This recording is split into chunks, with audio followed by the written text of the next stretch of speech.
Olá, queridos amigos, queridas amigas, como passaram? Tudo bem? Hoje eu vim aqui falar a respeito de um instituto muito legal. Vocês irão gostar. Vamos lá? Em prosa e verso, eu vou lhe falar a respeito de um instituto jurídico muito curioso e interessante, que pode ser utilizado a qualquer momento ou instante. É simples e fácil a sua compreensão. Estou a me referir sobre a doação. Esse instituto jurídico de direito privado está previsto e também regulado pelos artigos 538 a 564 do Código Civil Brasileiro e pode, nesta ocasião, ser conceituado como contrato em que uma pessoa, por liberalidade, transfere do seu patrimônio bens ou vantagens para o de outro, que os aceita. A sua natureza jurídica, pelos franceses ao longo do tempo, já foi muito discutida. Porém, a orientação seguida é que o instituto se trata de um contrato, pelo simples fato de sempre envolver as manifestações concordantes de vontades das partes envolvidas no ato. E não é por outra razão que a doação encontra-se atualmente prevista na parte especial do Código Civil, livro 1, título 6, que é destinado exatamente aos contratos em espécie. É um contrato unilateral pelo fato de apenas uma das partes ter o dever prestacional gratuito, eu admito, a existência de ato de bondade, já que o propósito é simplesmente realizar uma liberalidade consensual, já que a sua consumação se dá no exato instante em que as vontades dos participantes, doador e donatário, entram em conjugação, muitas vezes transformando a primitiva situação, passando um deles a ser no proprietário e o outro usufrutuário. Ele é um contrato solene, já que, em regra, a lei lhe impõe forma escrita normal, sendo uma exceção a doação verbal. Aqui deve ser pontuado que a doação, como qualquer outro contrato, não transfere o bem doado. Se for móvel, deve efetivamente ser entregado. E, imóvel, no cartório competente, vir a ser registrado. A aceitação do donatário é indispensável para o aperfeiçoamento da contratação. Pode ser ela expressa, tácita, ou em determinados casos, presumida pela legislação. É expressa quando revelada de forma verbal ou escrita, maneira esta mais comum e conhecida. Tácita, quando o beneficiado adota um comportamento incompatível com a recusa. E legalmente presumida, quando o donatário, chamado a aceitar, permanece inerte, sem ação alguma vir a tomar, configurando assim a presunção de aceitação da transmissão.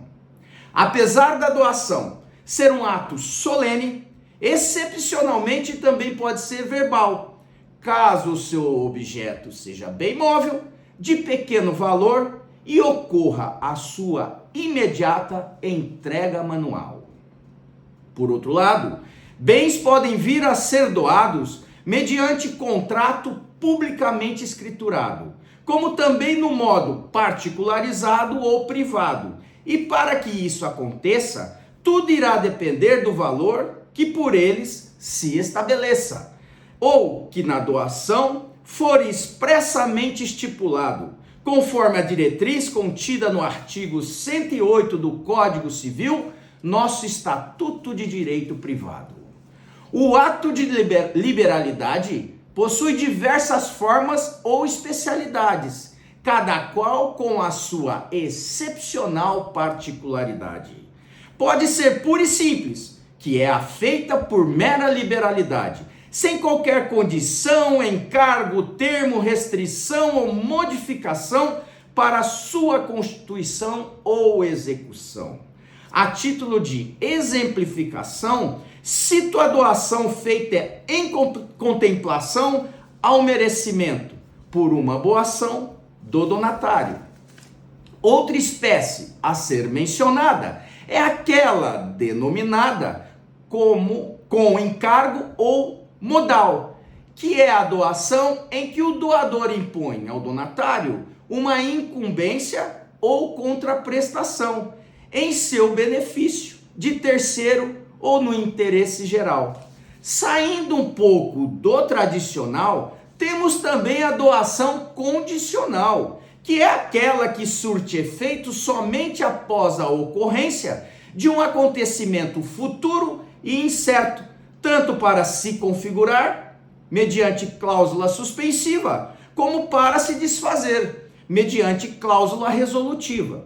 Um exemplo clássico de doação condicional é aquela que contém cláusula de reversão, que se refere na formal determinação de que aquilo que foi transferido retorne ao patrimônio do doador, caso venha ele a sobreviver ao donatário, impedindo, assim, que o bem doado venha futuramente a ser aos herdeiros hereditariamente repassado. A termo é a doação que tem marco para iniciar ou para acabar. E aqui, um detalhe eu vou lhe ensinar. Não confunda termo com prazo, já que este nada mais é do que o lapso de tempo transcorrido entre dois termos, o inicial e o final. Fato este que já foi objeto de pergunta em exame concursal.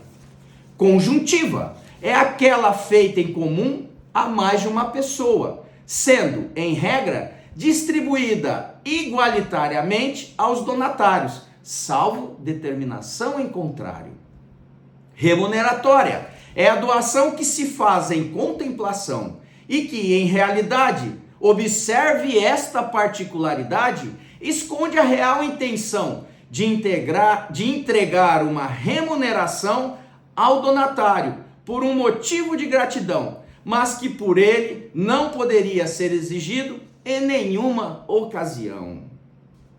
Por fim, temos ainda a doação de pais para filhos e de um cônjuge ao outro, ato este que dispensa o consentimento exigido pelo regramento contido no artigo 496 do Código Civil, já que de alienação em vida não se trata. Na verdade, o caso se resolve mesmo no capítulo das sucessões, ali onde se fala em adiantamentos de legítimas, cotas disponíveis e colações. Então, quem tiver a pretensão de realizar uma doação, preste bastante atenção. Deverá observar as regras atuais da legislação, especialmente no que tange à existência de algumas limitações. Nula será a doação de todo o patrimônio do doador, que deverá reservar parte dos bens ou renda suficiente para a sua subsistência, pois, caso contrário, isso seria o mesmo que entrar em falência. E o escopo da lei em impedir tal excrescência é exatamente proteger a sociedade, já que ninguém pode ficar à mercê do Estado ou vivendo de caridade. Nula também será a doação da parte inoficiosa, que é aquela que excede ao montante a que o doador, no momento da generosidade, poderia dispor em testamento ou em ato de última vontade, protegendo a lei, assim, a legítima dos herdeiros necessários. Mas se eles não existirem, será permitido ao doador doar mais da metade. Portanto, a título de esclarecimento, se a pessoa não tem descendentes, ascendentes ou cônjuge, ampla é a sua liberdade de doar ou de testar, pois isso a ninguém irá prejudicar, estando apenas vedada a total disposição patrimonial, sem reserva suficiente para a sua manutenção pessoal. Lembre-se ainda que devedor insolvente não pode doar gratuitamente, já que a lei entende ter havido fraude a credor. De igual forma, vamos agora para o campo do amor. O adúltero está proibido de doar ao seu cúmplice, e se assim vier a laborar, o cônjuge inocente, enquanto vida tiver, a poderá anular. Mas, se já tiver falecido, tal direito aos herdeiros necessários será transferido. A doutrina, ao longo dos tempos, vem se debatendo a respeito da possibilidade de se fazer promessa de doação. Parte diz que sim, parte diz que não. A corrente negacionista, capitaneada por Cepa Lopes, Caio Mário e outros civilistas, conclui que a doação pura não pode ser objeto de contrato preliminar, pois até a sua formalização, o promitente doador, na sua ideia, pode recuar e não mais querer doar. É a perda do ânimos donandi que faz cessar a espontaneidade de ao donatário conferir e concretizar a liberalidade. Quem doa tem que ser do bem proprietário, pois se ele pertencer a outrem, jamais poderá ser doado. E, mais um outro detalhe, este mesmo bem também deve ser determinado, estar no comércio e ter natureza lícita ou legalizado. Para encerrar a matéria em explanação, fundamental que eu faça uma pequena alusão aos casos que ensejam revogação da doação. Temos basicamente dois motivos que ocasionam tal revogação. O primeiro é a ingratidão e o segundo é a não execução do encargo estipulado no momento em que o bem foi doado. Donatário que atenta dolosamente contra a vida do doador, fere a sua honra ou lhe nega alimentos, pode vir a perder a liberalidade. Se ciente de quem foi o autor da maldade, venha o doador, inconformado pela falta de lealdade, a ajuizar uma ação judicial com essa finalidade, que tem prazo especial de caducidade. É de 1 ano o prazo legal, que também tem natureza decadencial. A revogação por ingratidão não prejudica os direitos adquiridos por terceiros e nem obriga o donatário a restituir os frutos até a citação válida. Porém, deve pagar os posteriores e, quando se tornar impossível a restituição do bem doado, outra alternativa não lhe resta senão indenizar o doador magoado pelo meio termo do seu valor na ocasião encontrado.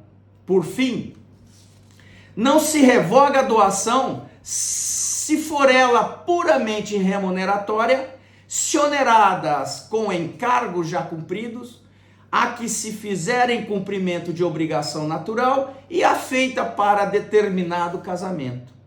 Encerro esse trabalho com um pequeno argumento. Resumir o assunto eu até tento, mas sei que o Instituto é complexo. A vocês eu digo e até confesso, mas a beleza de tudo está na elaboração do jurídico em ritmo de prosa e de verso, a todos conferindo, nesta ocasião, um pouco mais de conhecimento e atenção no que tange ao Instituto da Doação.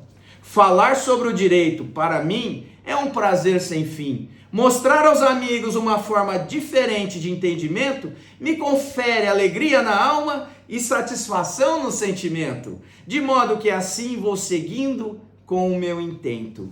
Ao estudar e praticar, eu também aprendo, e ao aprender me torno especial, sempre na esperança de atingir a excelência no campo profissional, transformar a minha vida, retribuir a Deus as graças que por Ele me foram conferidas de forma fundamental, me transformando em um homem útil e intelectual, principalmente no âmbito mais fundamental, que é aquele que me projeta no meio social. É isso aí. Até a próxima.